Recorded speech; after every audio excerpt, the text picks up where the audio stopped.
Graças a paz, irmãos.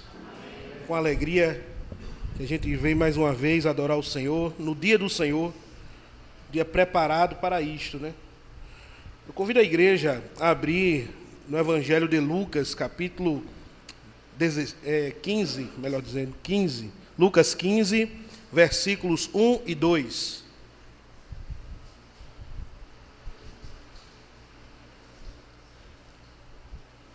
Lucas 15, versos 1 e 2.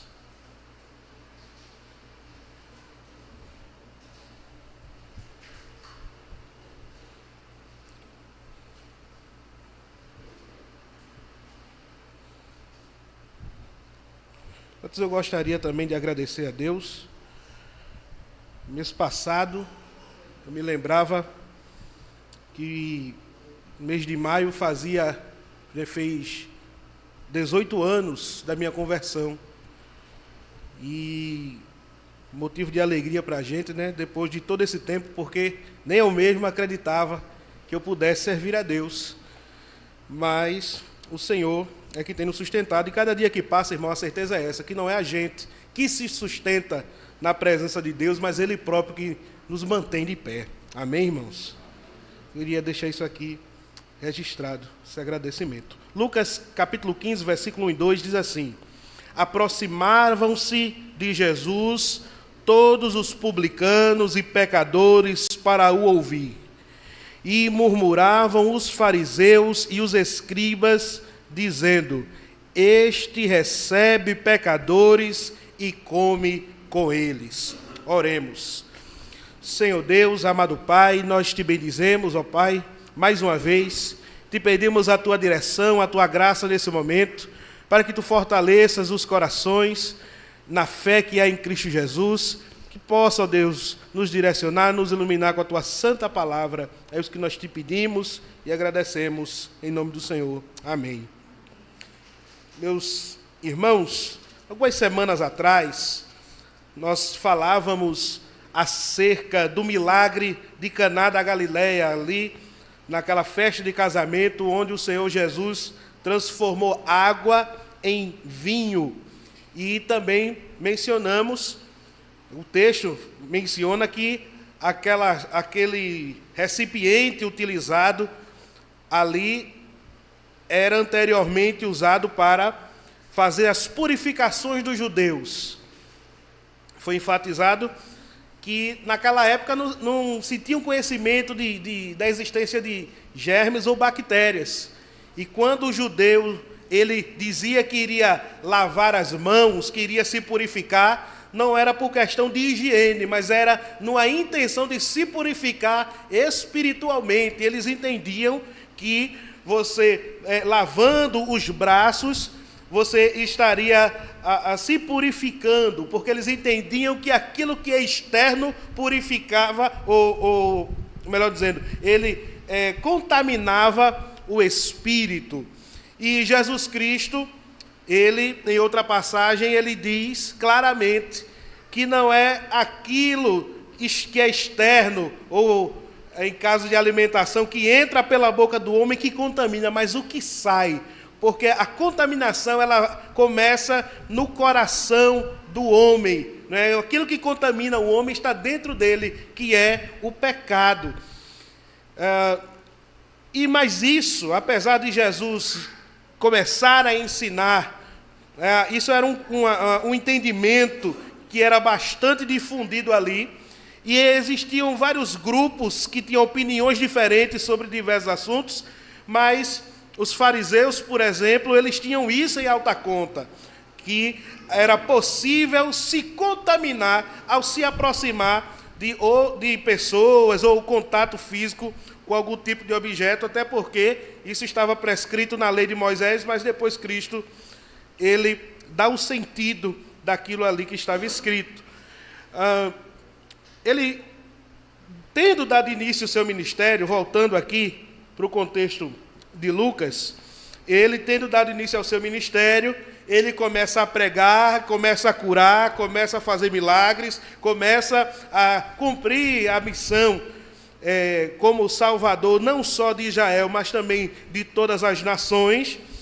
E no capítulo 15, fala do que acontecia ali diariamente.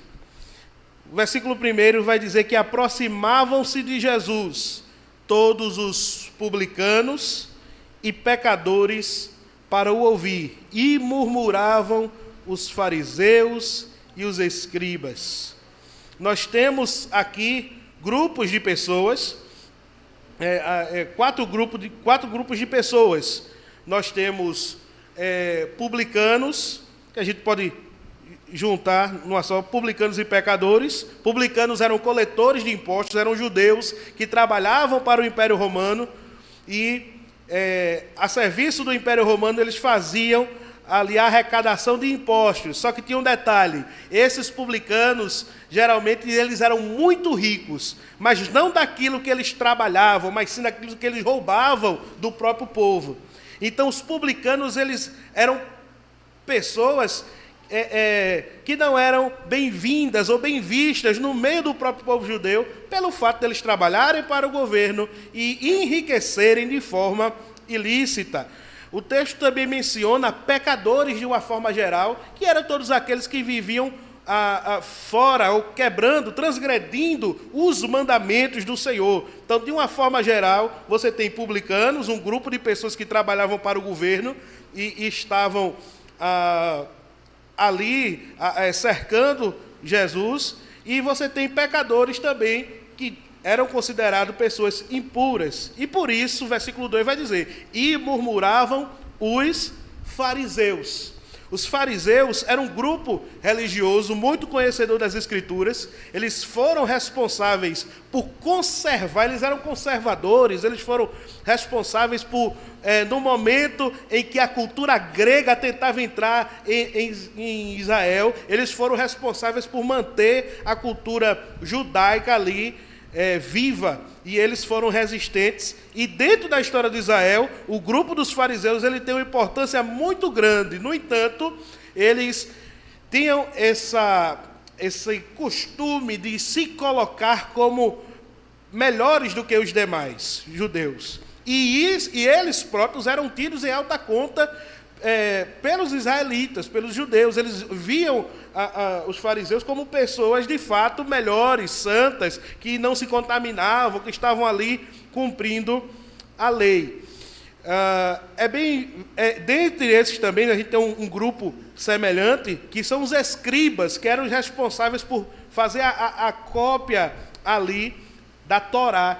Esses escribas, eles tinham também um conhecimento das Escrituras, pelo fato de eles terem sempre contato com essas Escrituras, estavam ali, e eles eram instruídos, sabiam ler e escrever, e eram instruídos também no que diz respeito à lei, porque eles sempre estavam copiando ali. E eles se reuniam, e junto com os fariseus, e criticavam a atitude de Cristo por estar ali se misturando com publicanos e também pecadores.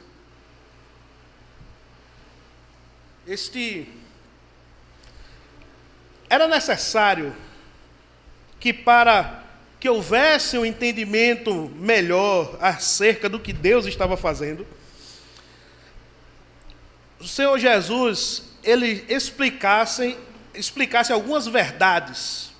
Então, eu gostaria, por tema, nesta noite, a gente falar de algumas verdades sobre o reino de Deus.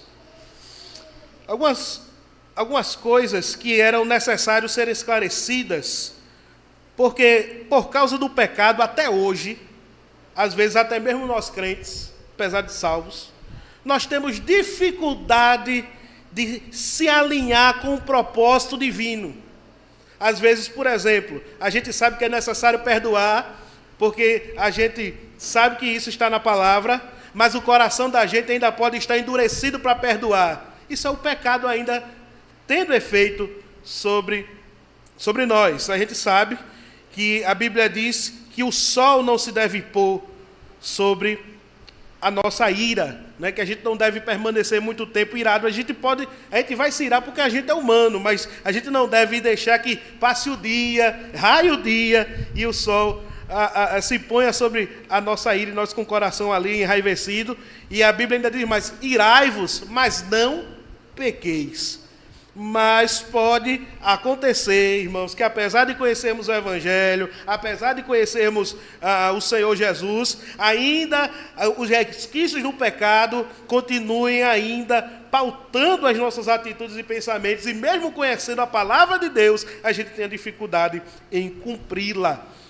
Imagine essas pessoas onde Cristo não tinha morrido ainda, o Espírito não tinha descido ainda, e eles estavam tendo o primeiro contato com a mensagem do Evangelho, pregado pelo próprio Jesus. É necessário sempre o Senhor Jesus dar ou explicar essas verdades acerca desse reino glorioso, o qual ele estava ali anunciando. Primeira coisa, irmãos, acerca deste reino, é que esse reino, veja só, versículo 1, aproximavam-se de Jesus todos os publicanos e pecadores. Primeira verdade sobre esse reino atrai pessoas. As pessoas têm uma dificuldade natural de buscar a Deus por causa do pecado de Adão. Aquilo que Adão fez no Éden prejudicou toda a descendência, toda a raça humana. E por causa disso a gente não pode buscar a Deus por nós mesmos, sem que seja um agir do próprio Deus no nosso coração. Se nós temos vontade de ouvir a palavra, é porque Deus nos incomodou para isso. Se nós temos vontade de orar, é porque o Senhor nos inquietou para isso. Se nós sabemos que precisamos melhorar nossa vida devocional, nossa vida com Deus, é porque Deus ele está fazendo com que a gente entenda essa verdade.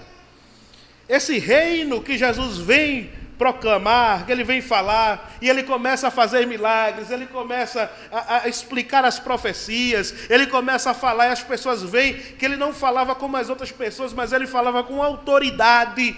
Isso faz com que as pessoas tenham o desejo de ouvir mais daquela mensagem.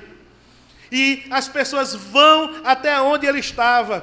Há momentos em que Jesus, para que pudesse ter um momento de oração, é necessário ir para o monte de madrugada, para que pudesse ter um pouco de momento sozinho com Deus para orar. Porque as pessoas sempre estavam sendo atraídas, sendo levadas a querer estar na sua presença para ouvir mais a esse respeito.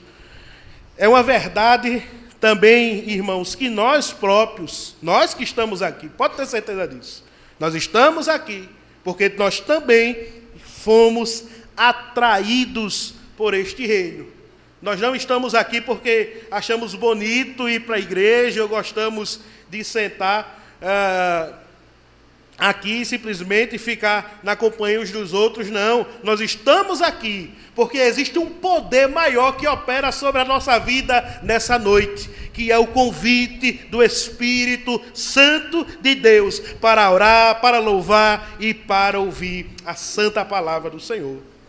Senhor Deus, apesar de nossas falhas, apesar da nossa semana conturbada, apesar de tantas coisas que aconteceram, meus irmãos, o diabo ele não prevaleceu sobre as nossas vidas, mas o poder de Deus nos trouxe até aqui. Por isso o profeta, em certa etapa da sua vida, ele diz: até aqui nos ajudou o Senhor. Porque ele sabia que cada passo que ele tinha dado era a mão de Deus sobre a vida dele, sobre a vida do povo de Deus. É importante lembrarmos também do que diz lá em Lucas, capítulo 5, verso 31. Jesus disse assim, quando ele estava com os pecadores: os sãos não precisam de médico, e sim os doentes. Está lá em Lucas 5:31. Também em João 6:37 ele diz assim: todo aquele que o Pai me dá, esse virá a mim, e o que vem a mim, de modo nenhum o lançarei fora. Existem pessoas que se consideram bem de vida sem Jesus, sem Deus. Existe um versículo, Mateus capítulo 5, primeira bem-aventurança, diz assim: bem-aventurados pobres de espírito. Quando a pessoa nunca parou para refletir nesse versículo, por que uma pessoa que é pobre de espírito é bem-aventurada? É porque a pessoa que é pobre de espírito é que ela reconhece a sua própria pobreza espiritual. E ela precisa da riqueza que somente pode ser conseguida em Cristo. Que não é o ouro, que não é a prata, que não é dinheiro, que não é riqueza, que não é emprego, que não é casa, que não é carro, mas é a salvação, é a vida espiritual que somente encontramos em Cristo Jesus. E essa pessoa, quando se acha, ela se reconhece como uma pessoa que é pobre. Eu sou pobre de espírito, eu careço de algo de Deus na minha vida. Aí Jesus diz que essa pessoa, ela é bem-aventurada. Por isso que ele diz, os sãos, ou seja, os curados, aqueles que têm saúde, eles não precisam de médico. E sim, os doentes, aqueles que reconhecem, irmãos, que precisam da cura, do perdão, que precisam de comunhão, que precisam do abraço, que precisam do amor de Deus. É para estes que ele veio. O versículo 1 aqui do capítulo 15 de Lucas, ele diz, aproximavam-se quem? Publicanos e pecadores. João 6,37, ainda falando sobre esse reino que atrai, onde eu li, diz assim, todo aquele que o Pai me dá, esse virá a mim. De modo nenhum, aquele que o Pai chama de fato, conseguirá escapar, conseguirá estar longe de Deus. Ele pode até se desviar por um tempo, ele pode até achar que está dominando a própria vida, mas pode ter certeza, mas dia menos dia, nem que seja no último dia da vida dele, o Senhor o trará de volta. Todo aquele que o Pai me dá, ele não está dizendo que isso é uma possibilidade, ele está falando que isso é coisa certa. Todo aquele que o Pai me dá, esse virá a mim. E ele diz mais, e o que vem a mim, de modo nenhum o lançarei fora. Ele não vai abrir mão, irmãos, daqueles que chegarem até ele. E isso para nós é motivo de alegria, porque se nós fomos atraídos a este reino, nós fomos atraídos por Jesus, ele não vai de modo nenhum nos lançar fora. Nesta noite, mediante a promessa da palavra de Deus, pode ter certeza, você está seguro na presença do Senhor. Ele não te rejeitou, ele não te lançou fora, ele sabe da tua pobreza, da tua falha, do teu pecado, mas ele diz assim, os sãos não precisam de médico, e sim os doentes. Se você chegou aqui, irmão, empobrecido espiritualmente, o Senhor te enriquece espiritualmente. Se você chegou aqui adoecido espiritualmente, o Senhor tem cura do alto para derramar sobre a tua vida. O Senhor Deus, ele é poderoso, é o reino de Deus, irmãos. E os fariseus e os escribas olhavam aquela multidão cercando Jesus e não entendiam por que é que Jesus estava andando ali com aquele povo. E então murmuravam, eles murmuravam. Esse reino também, outra verdade sobre este reino, é que ele é um reino em que a fome e a sede da alma são saciados. Aquelas pessoas se aproximavam, existe na Bíblia diversos tipos de multidão. Tem uns que iam para criticar Jesus, tinha outros que iam somente para participar ali da multiplicação dos pães, tinha uns que iam por curiosidade só para ver algum milagre. Mas o versículo 1, ainda no versículo 1, diz assim, aproximavam-se de Jesus todos os publicanos e pecadores para o ouvir. O texto aponta que o objetivo daquela multidão, naquela ocasião, era ouvir. A Bíblia diz em Romanos 10:17, que a fé vem pelo ouvir a palavra de Deus. Eu me lembro que eu evangelizava junto com um outro irmão, e a gente andando na rua, e ele tinha um jeito assim, engraçado às vezes de evangelizar, porque as perguntas que ele fazia às pessoas na rua, ele dizia assim, você come como? A pessoa dizia, eu como com a boca. Ele dizia, mas você sabia que a sua alma, ela come pelo ouvido? E a pessoa ficava sem entender. Aí ele lia esse versículo. A fé vem pelo ouvir a palavra de Cristo. As pessoas que se direcionavam ali para estar com Jesus, para ouvir, era porque elas precisavam se alimentar, mas não era alimentar o corpo, elas queriam alimentar a alma. Elas precisavam ouvir a palavra de Cristo. Elas precisavam entender ou ter a mente esclarecida e a alma saciada por um pão que somente com Cristo eles poderiam tomar parte. Eles estavam no lugar certo. Eles estavam ali no momento certo. Porque a palavra, ela mata de fato a fome. A palavra também, ela mata a sede espiritual. O Senhor Jesus, quando estava no poço, ele disse àquela mulher, se você soubesse quem sou eu, você me pediria água e eu te daria água viva.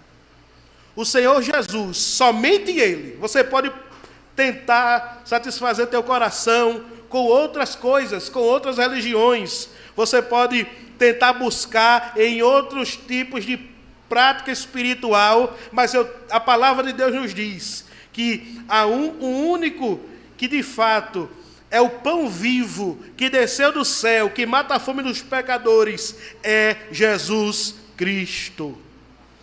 Se a nossa alma está com sede, se a nossa alma ela está com fome, é a Ele que nós devemos recorrer. Às vezes a gente quer preencher o coração, irmãos, com tantas coisas. Às vezes a gente acha que 2, 3 horas na frente de uma TV vai preencher o nosso coração, vai aliviar a nossa mente. Mas a gente não tem coragem de passar 10 minutos na presença de Deus, colocando nos pés do Senhor tudo aquilo que aflige o nosso coração. Oh, irmãos, Ele tem água para matar a sede, Ele tem pão para matar a fome, Ele tem bálsamo para sarar as nossas feridas, Ele tem tudo aquilo que a gente precisa, irmãos. É a Ele que nós devemos recorrer. Foi a Ele que essa multidão recorreu naquela noite, naquele dia. Eles se aproximavam para ouvir. Eles se aproximavam para ouvir. Salmo 1, versículo 2, diz que o homem bem-aventurado, ele tem o seu prazer na lei do Senhor, e na lei medita de dia e de noite. E esse homem do Salmo 1, ele é bem-aventurado, ele é abençoado. É um homem que o caminho dele prospera, porque tudo que ele faz é fruto da reflexão constante da palavra. É um homem que come diariamente do maná dos céus. As verdades sobre o reino de Deus. É um reino que atrai. É um reino que mata, que sacia a sede e a fome da alma. Mas também, irmãos, outra verdade sobre este reino é que ele é um reino de comunhão e de alegria. Observe no versículo 2, a murmuração dos fariseus. Essa palavra que Lucas usa, murmuração, ela é usada também para descrever um zumbido como de abelhas.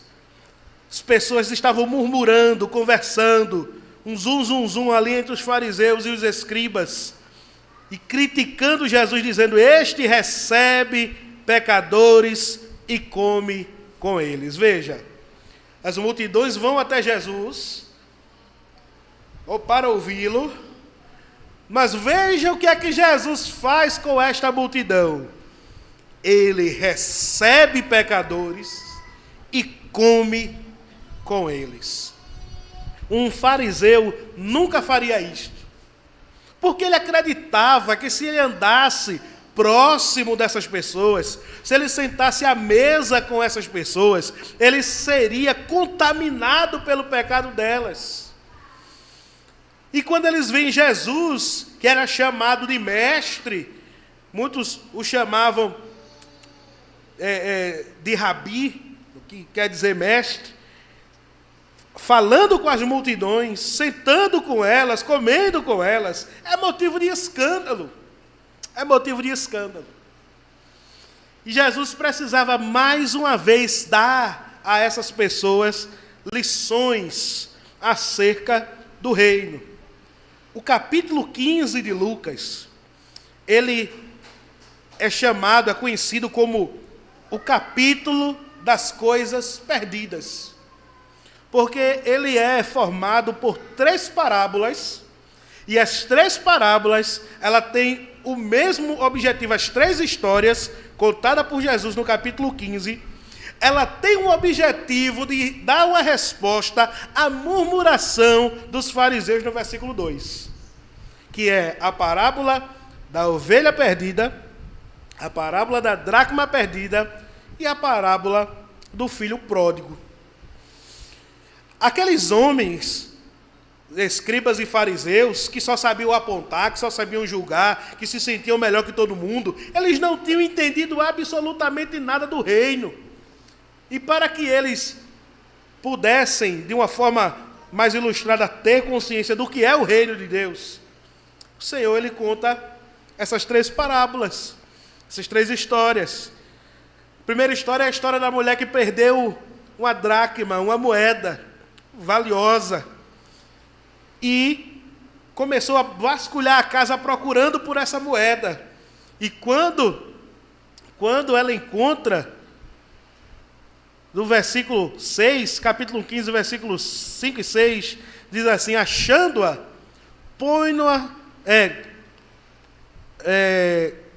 dracma perdida, e tendo achado, versículo 9, reúne as amigas e vizinhas, dizendo: alegrai-vos comigo, porque achei a dracma que eu tinha perdido. Versículo 10, eu vos afirmo que, de igual modo, há júbilo diante dos anjos de Deus por um pecador que se arrepende. Era motivo de escândalo para os fariseus, era motivo de desonra Jesus andar com aquelas pessoas, com aqueles pecadores. Mas Jesus conta as histórias aqui do capítulo 15, e ele diz que no caso da dracma, foi um motivo de grande alegria, quando aquela mulher achou aquela moeda, uma moeda que é a coisa material que a gente morre e não leva, que o ladrão pode vir roubar, mas a mulher se alegrou com aquela moeda, ela chamou as amigas, ela disse: olha, eu perdi uma moeda e achei, vamos nos alegrar. E Jesus diz assim: eu vos afirmo que de igual modo há júbilo, há alegria diante dos anjos de Deus por um pecador que se arrepende. Jesus diz assim: olhe, se vocês, é como que Jesus dissesse assim: olha, se vocês se alegram quando vocês perdem dinheiro e acham, imagine Deus quando alguém que estava perdido volta para a casa do Pai. Os fariseus não sabiam o que estavam dizendo. Semelhantemente, a parábola da ovelha perdida, ela traz a mesma ideia. Um homem tinha 100 ovelhas e uma se desgarra, sai, e aquele homem guarda as 99 ali e sai atrás daquela, e quando ele acha ferida, e coloca lá nos ombros e traz de volta para o aprisco. Versículo 6, 5 e 6 vai dizer: achando-a, põe-na sobre os ombros, cheio de júbilo, e indo para casa, reúne os amigos e vizinhos, dizendo-lhe: alegrai-vos comigo, porque já achei a minha ovelha perdida. Aqueles homens estavam inconformados com Jesus, comendo com pecadores, mas ele, com essa história, é como que ele dissesse: vocês se alegram quando vocês perdem um animal e acham ele de volta. Imagina o pai, quando ele pega um que está ferido do mundo, caído, perdido, à mercê do inimigo, e ele consegue trazê-lo, resgatá-lo para junto do povo de Deus na sua presença. É júbilo, é motivo de alegria, é motivo de festa.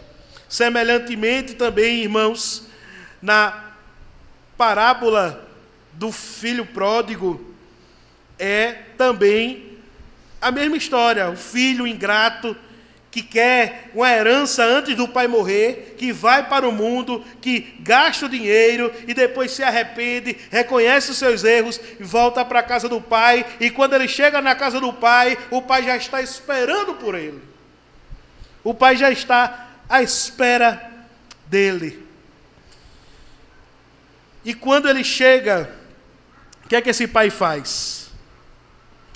Versículo 22, Lucas 15, 22.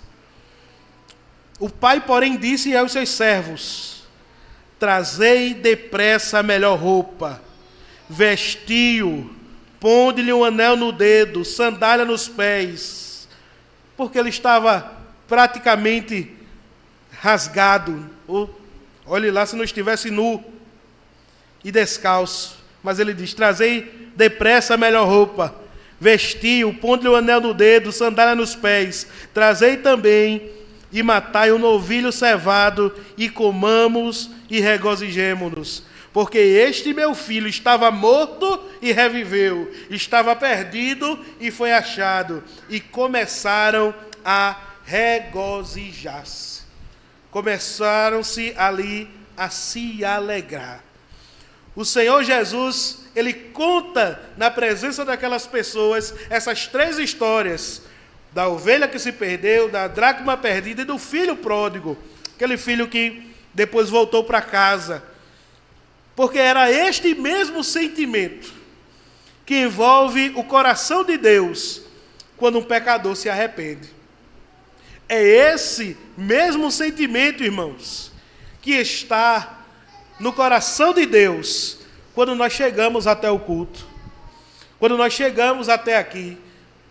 Nós já somos salvos, cremos no Evangelho, mas existe uma ingratidão para com Deus, ainda, no meio do povo de Deus. Quando negligencia-se o culto, quando negligencia-se a comunhão, a oração, a leitura da palavra de Deus, quando nós colocamos a adoração em segundo plano. Nós temos a semana inteira, irmão, para fazer as nossas coisas. Mas o dia de domingo é o dia que o Senhor preparou. É o dia que Jesus ressuscitou. Era o dia primeiro da semana. Era o dia que a igreja se reunia. Está lá no livro de Atos. Várias passagens dizem isso. Toda a história da cristandade, o Senhor, ele foi celebrado no domingo. Mas ainda o nosso coração ele se endurece, e às vezes a gente não quer prestar honra a quem tem honra, culto a quem somente é ele que merece o culto. Mas, meus irmãos, quando nós nos arrependemos, não só disso, mas de tantos outros pecados que nós temos praticado, o Senhor Deus, ele se alegra também. O Senhor Deus, ele tem também a alegria de uma dracma, de uma ovelha, ou até mesmo de um filho que volta para casa. E se a pessoa, ela não é crente, se a pessoa, ela nunca serviu a Deus, ou serviu e se afastou, e ela decide voltar para a casa do Pai, aí que a festa é grande, aí que há alegria, aí que há júbilo. E aí a Bíblia diz assim, que aquela mulher, ela chamou as amigas para comemorar. A Bíblia diz que também o pastor, ele diz assim, alegrai-vos comigo, ele chamou os vizinhos. A Bíblia diz que aquele pai chama os empregados para fazer uma festa.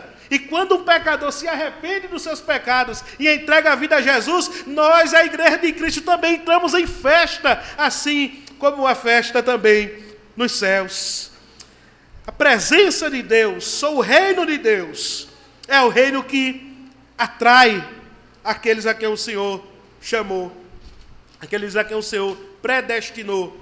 É o reino que traz as pessoas até a presença de Jesus.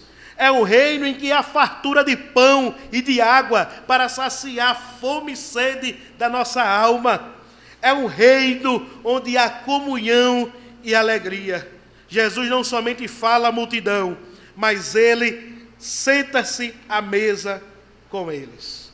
Você não somente ouviu o Evangelho, mas você senta-se na presença de Jesus e comunga com ele. Tem contato, comunhão, tem vida na presença dele. Na igreja do Senhor, isso é representado perfeitamente pela celebração da Santa Ceia, onde nós simbolicamente tomamos parte do corpo e do sangue, ou seja, do pão e do vinho. E isso é representado ali, esta comunhão, esta obra que Jesus realizou em nossas vidas e tem realizado.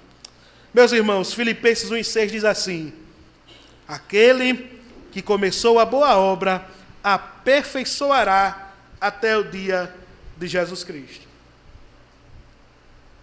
Sabe qual é a nossa sorte? É que nós, apesar de termos tempos diferentes, tem gente que tem 30 anos de crente, 20, 15, 10, 5, uma semana, mas isto que se manifesta, essas verdades se manifestam aqui, que nós falamos, elas são recorrentes na vida do crente.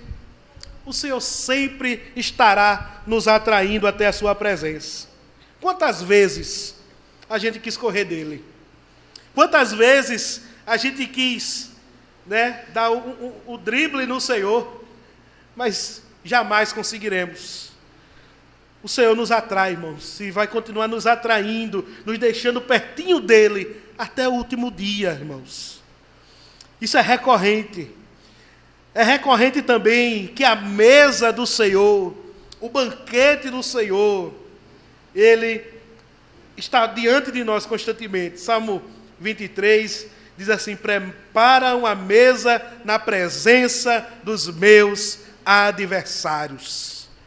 O adversário, irmãos, nosso adversário, que é Satanás, ele sempre está de olho, ele sempre está contemplando aquilo que Jesus está fazendo na vida da gente. Mas ele vai ter que ver e assistir, porque o que Jesus fez, irmão, ninguém vai anular aquilo que ele trabalhou em nós, aquilo que ele tem manifestado em nossa vida. Ele prepara uma mesa perante nós, na presença dos nossos adversários. Há banquete da parte de Deus para nós, a palavra, alimento sólido para nós nos alimentarmos. Irmãos, e a comunhão e a alegria também não cessam na presença do Senhor. Podemos, irmãos, nos alegrar. Podemos, irmãos, estar cientes de que a mão do Senhor, ela não está encolhida para que não possa nos socorrer em tempo oportuno. O Senhor está ouvindo as nossas orações, o Senhor está atendendo conforme a sua vontade aquilo que nós colocamos diante dele. Gostaria apenas de fazer algumas aplicações para encerrarmos. Primeiro, Jesus salva quem ele quer. Cabe à igreja pregar o evangelho, aquele parente, aquele amigo que se afastou. Cabe a nós falar de Jesus, dizer que estamos orando por ele, por essa pessoa, e que a porta, ela está aberta ainda, que nós preguemos, porque nós não sabemos quem é que vai ser salvo no final ou não, mas nós sabemos sim que Deus é poderoso para salvar. Então ele salva quem ele quer e cabe a nós pregarmos. Aqueles, segunda coisa, aqueles que Deus escolhe são atraídos para o seu reino, pois terão fome e sede da palavra de Deus. Nós precisamos crer, irmãos, que o Espírito Santo está trabalhando. O papel da igreja é pregar, sim, mas nós não vamos ver conversões constantemente, ou no momento em que a gente prega, muitas vezes. Mas você prega aqui, você semeia aqui, e você vai embora, mas o Espírito fica trabalhando naquele coração. E no tempo certo, o Senhor traz. As multidões chegaram-se a Jesus, mas muitos ali não creram naquele dia, com certeza creram depois. Teve alguns que só creram depois que Jesus subiu ao céu. Isso é com o Espírito de Deus, irmãos. Terceira coisa, temos que crer que o Senhor, Ele está trabalhando e irá completar a sua obra. Temos que crer, irmãos, nos momentos de dificuldade, nos momentos de adversidade. Porque a Bíblia diz, Hebreus 11, que a fé é justamente é o fundamento daquilo que a gente não vê. E o problema nosso é que a gente quer ver as coisas antes do tempo. A gente quer ver as coisas acontecerem, e quando a gente não vê, o desespero toma conta. Mas, meus irmãos, a gente tem que ser crente. A palavra crente, tem que crer. A gente tem que crer que Deus é Deus e está trabalhando e não perdeu o controle da situação. Temos que crer que Ele é um Pai amoroso que opera quando e como Ele quer. Temos que reconhecer que o nosso Deus, como Jesus disse, o meu Pai trabalha até agora e eu trabalho também. Jesus está trabalhando, irmãos. O Senhor está fazendo a sua vontade. Meus irmãos, se tiver em nosso meio alguém que se sente atraído por este reino, que aqui está lançada a oportunidade para se entregar a Jesus, fazer parte da comunhão com o Senhor e se alegrar, e ter alegria na presença de Deus. Amém? Que Deus abençoe. Até o final do culto a oportunidade aí está lançada. Vamos orar neste momento. Senhor Deus, maravilhoso Pai, nós te agradecemos, Senhor, por tudo quando foi feito, ó Deus, neste momento de pregação da Tua palavra. Continua nos abençoando, fortalecendo o Teu povo, dando, ó Deus, a alegria de nos banquetearmos na Tua presença. Dá força àquele que está cansado, ó Deus. Dá estrutura àquele que está completamente desestruturado emocionalmente, espiritualmente, ó Deus, fisicamente, Pai. Ó Senhor, cura tanto o corpo como a alma, Senhor. Aumenta a fé daqueles que têm estado, ó Deus, com pouca fé. Aqueles que têm perdido as esperanças, renova as esperanças, ó Pai. Dá alegria àquele que está sem alegria, ó Deus. É isso que nós te pedimos, em nome de Jesus. Amém. Amém.